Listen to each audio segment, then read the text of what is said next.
Notre pèlerinage de Carême se vit en un contexte de grave crise spirituelle, morale et économique.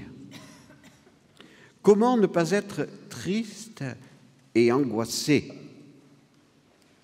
Nous ne devons pas oublier cependant ce que le Saint-Esprit a inspiré aux évêques du Concile Vatican II.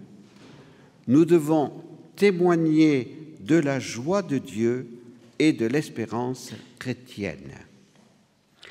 À la demande de notre pape François, l'Église universelle a vécu avant-hier et hier un événement important, les 24 heures pour le Seigneur. Nous avons été heureux d'y participer intégralement. Le cœur miséricordieux de Dieu notre Père a été touché, nous en sommes convaincus, par ces 24 heures de prière suppliante et confiante. Mère Marie-Augusta a eu cette conviction. Il faut des centaines de mécréants pour pervertir une population. Il suffit d'un apôtre véritable, d'un seul, pour sauver le monde entier du naufrage. Désirons ardemment faire partie, malgré nos faiblesses et nos péchés, de ces apôtres véritables qui, avec Jésus, sauveront le monde entier du naufrage. La vidéo de la terreur mise sur Internet par l'État islamiste sur le martyre de nos 21 frères coptes est devenue la vidéo à la gloire de ces martyrs. Le sang de ces authentiques martyrs, ajouté au sang des innombrables martyrs du XXe siècle et du début du troisième millénaire, sera semence de chrétiens. Satan ne réussira pas à détruire l'Église. Jésus est avec son Église, et si nous croyons, nous verrons la puissance de son cœur. Puisse cette journée de pèlerinage obtenir à chacun de nous des grâces de consolation, de force et d'espérance. Notre pape François, ce vendredi, a fait une annonce qui nous réjouit profondément. L'année sainte de la miséricorde, qui débutera ce 8 décembre 2015 pour le 50e anniversaire de la conclusion du Concile Vatican II, puisque le Concile Vatican II s'est conclu le 8 décembre 1965 et qui se terminera en la fête du Christ Roi 2016. N'oublions pas que Jean-Paul II, le pape de la Divine Miséricorde, a consacré le monde et le troisième millénaire à la Divine Miséricorde, et ce pape avait dit « La limite du pouvoir du mal est la Divine Miséricorde ». Donc, le mal n'aura pas le dernier mot, mais la Divine Miséricorde sera victorieuse. Redisons souvent « Jésus, j'ai confiance en toi ». La première lecture de ce dimanche révèle que le châtiment de l'exil de 70 ans à Babylone n'était pas un châtiment de vengeance infligé par Dieu à son peuple infidèle, mais un châtiment de miséricorde en vue de sa conversion. Aujourd'hui, beaucoup ont peur d'utiliser le mot châtiment. Vous avez entendu la première lecture. Ce n'est pas la peine de la commenter longuement. Il s'agit bien d'un châtiment, mais un châtiment de miséricorde. L'exil a été, c'est évident, un temps d'épreuve. Il est devenu, par la miséricorde du cœur de Dieu, un temps de grâce. Au terme de l'épreuve purificatrice, Dieu a inspiré Cyrus, un roi païen, pour réaliser ses desseins d'amour miséricordieux, faire revenir le peuple en sa terre sainte et reconstruire le temple de Jérusalem. Puisse l'histoire du salut nous aider à ne jamais douter de la puissance de Dieu et de son amour miséricordieux.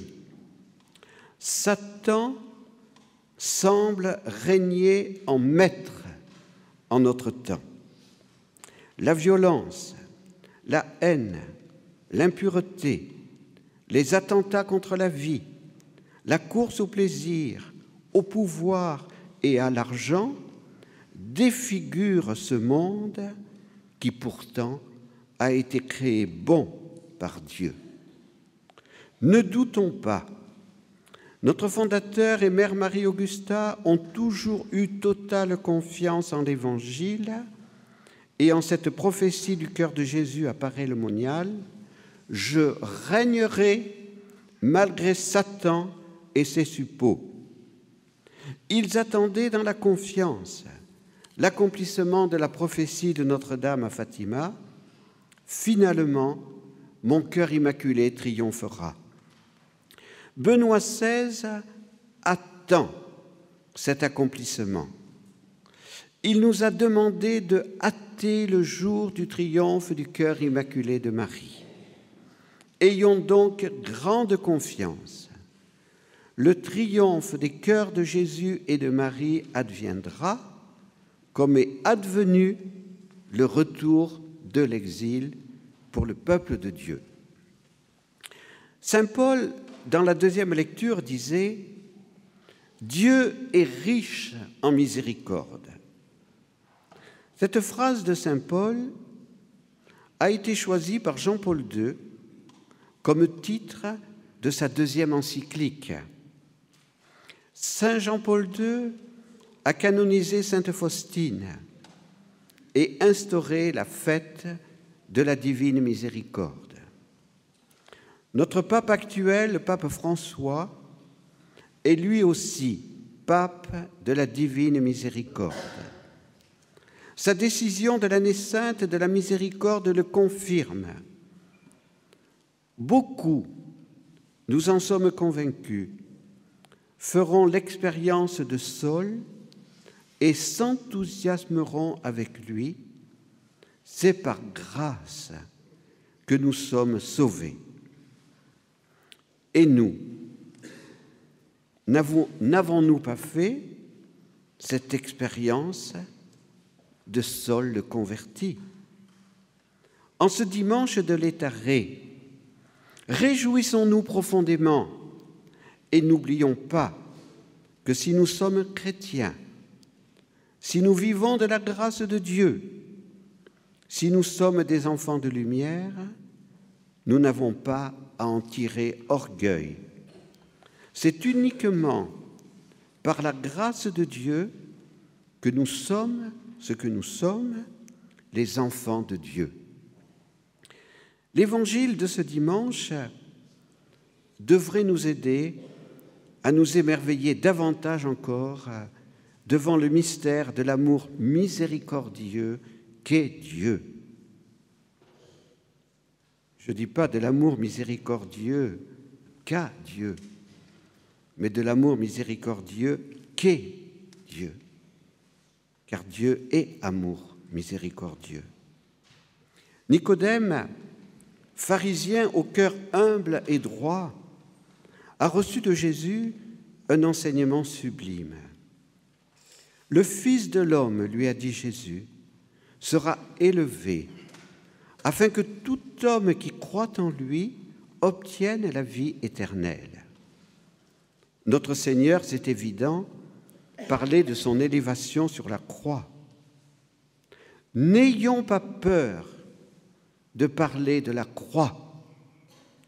N'ayons pas honte de la croix de Jésus. C'est du haut de la croix que Jésus parle aux hommes qui souffrent, à ceux qui ne savent plus ce que signifie le mot amour, à ceux qui n'ont plus d'espérance. Satan voudrait faire enlever les croix de tous les bâtiments publics, de tous les hôpitaux et même des édifices religieux. L'État islamique, lors de l'assassinat de nos 21 frères coptes, a révélé sa ferme décision de persécuter les chrétiens, peuple de la croix. C'est bien dit explicitement par les bourreaux. L'Europe apostate aux racines chrétiennes renie la croix. Il ne faut pas avoir peur de le dire. L'Europe apostate renie la croix de Jésus. Soyons des apôtres plus courageux de la croix de Jésus. Notre Père fondateur passait très souvent devant cette croix. Et chaque fois qu'il passait devant cette croix, il disait avec dévotion « Ô crux ave, spes unica » Salut aux croix, notre unique espérance. Mère Marie-Augusta a beaucoup prié devant cette croix. Vivons notre chemin de croix de cet après-midi avec dévotion, affection, compassion. Et nous le vivrons avec des frères et des sœurs qui viennent de l'Irak, qui viennent de l'Égypte, qui viennent de l'Afrique, qui viennent de la Russie et qui sont là aujourd'hui avec nous. Ce chemin de croix sera donc un temps très important pour chacun et pour chacune. Pour Mère Marie-Augusta, la passion est bien sûr une passion de souffrance, mais aussi et surtout une passion d'amour. Elle disait que la passion soit l'objet de notre pensée, qu'il en soit ainsi pour chacun de nous. Alors, notre carême sera la belle aventure de l'amour avec Jésus. Aimons et faisons aimer comme Jésus, qui a dit à Nicodème « Dieu a tant aimé le monde qu'il a donné son Fils unique pour le sauver. » Demandons à Notre-Dame-des-Neiges de vivre dans l'amour et prions pour ceux qui préfèrent les ténèbres à la lumière, le mensonge à la vérité, la haine à l'amour. Ils peuvent encore être sauvés.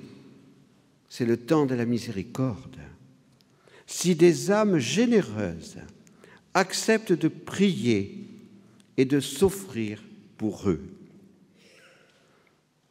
Voulons-nous, voulez-vous aider Jésus et la Vierge Marie à sauver les âmes de l'enfer? Cette question, c'est Jésus qui vous la pose. Jésus a besoin de collaborateurs. Il n'y en a pas assez. Les trouvera-t-il? Il ne faudrait pas que ce soit que nos frères du Moyen-Orient qui payent notre tiédeur, notre infidélité, notre apostasie. Car il ne faut pas oublier que nous vivons la grande apostasie. Et au nom de ces frères et sœurs, nous voudrions dire à nos amis coptes qui sont là, pardon de notre pauvreté spirituelle et merci de l'exemple que vous nous donnez. Et nous voudrions dire aussi à nos frères irakiens et syriens qui sont là, nos politiques se sont compromis. Nous vous avons laissé sans défense. Et dans notre chemin de croix de cet après-midi, nous voulons prier avec vous, réparer, et nous espérons que la France, fille aînée de l'Église, se réveillera enfin et aura le courage de défendre les minorités chrétiennes du Moyen-Orient.